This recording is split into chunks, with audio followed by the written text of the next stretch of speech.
ఇది ఒక private person Mukunda Pandey అన్న వ్యక్తి ఇక్కడ కన్స్ట్రక్షన్ చేసుకున్న ఒక ప్రైవేట్ ల్యాండ్ లో కన్స్ట్రక్షన్ చేసుకున్నారు. ఈ రోజు ఏకాదశి సందర్భంగా ఇక్కడ క్రౌడ్ రావడం జరిగింది దర్శనాల కోసం. మనకున్న ఇన్ఫర్మేషన్ ప్రకారం మార్నింగ్ 3000 to 4000 ఇక్కడ వచ్చారు. సో ఆ టైంలో ఏంటంటే మనకి స్టెప్స్ ఏవైతే ఉన్నాయో ఎంట్రీ దగ్గర ఒకే ఎంట్రీ ఒకే ఎగ్జిట్ వాడడం వలన స్టెప్స్ ఏవైతే ఉన్నాయో ఆ స్టెప్స్ కి రైట్ సైడ్ ఉన్న గ్రిల్ ఐరన్ గ్రిల్ ఏదైతే ఉందో రైలింగ్ ఏదైతే ఉందో ఆ కన్స్ట్రక్షన్ వీక్ ఉండడం వల్ల అది కొలాప్స్ అయిపోయింది. ఒకసారిగా అది కొలాప్స్ అవడంతో అక్కడ ఉన్న క్రౌడ్ 7 feet హైట్ నుంచి కిందకి పడిపోయారు. ఒకరి మీద ఒకరు కింద పడిపోవడం వల్ల ఇన్సిడెంట్ జరిగింది కంప్లీట్ గా. ఇందులో వీళ్ళు కన్స్ట్రక్షన్ కి పర్మిషన్స్ తీసుకోలేదు. అండ్ మనకి ఈ రోజు బందోబస్తు అవసరం ఉంటుంది, మాకు క్రౌడ్ వస్తారన్న ఇన్ఫర్మేషన్ కూడా బేసిక్ ఇన్ఫర్మేషన్ కానీ ఇవ్వడం కానీ పోలీస్ స్టేషన్ కూడా చేయలేదు.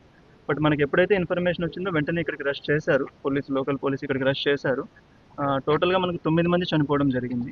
8 మంది మహిళలు చనిపోయారు. ఒక అబ్బాయి 11-12 years అబ్బాయి చనిపోయారు. ఇద్దరు క్రిటికల్ కండిషన్లో ఉన్నారు. ఒక అరౌండ్ 15 మెంబర్స్కి వెరీ మైనర్ ఇంజురీస్, చాలా చిన్న చిన్న ఇంజురీస్ తగిలి వాళ్ళకి ఈవినింగ్ వరకు వాళ్ళు డిశ్చార్జ్ కూడా అయిపోతారు. ఆల్ ఆర్ స్టేబుల్గా ఉన్నారు.